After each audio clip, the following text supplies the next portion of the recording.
माझे नाव दीपक कलासकर. मी एका नवमुली. माझ्या शाळेचे नाव माध्यमिक आश्रम शाळा दामणगाव. आज 26 नोव्हेंबर या कार्यक्रमाच्या दरम्यान आजची प्रश्नमंजुषा. भारतीय संविधान दिन कोणत्या तारखेला साजरा केला जातो?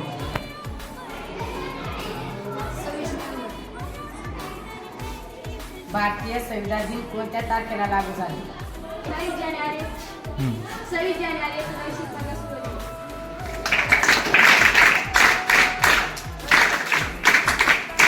प्रश्न तिसरा. भारतीय घटनेचे शिल्पकार कोणाला ओळखले जाते?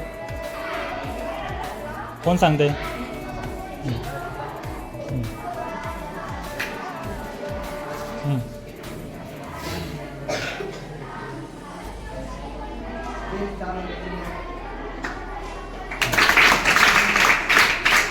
प्रश्न 5वा. संविधानाची पहिली ओळख काय आहे?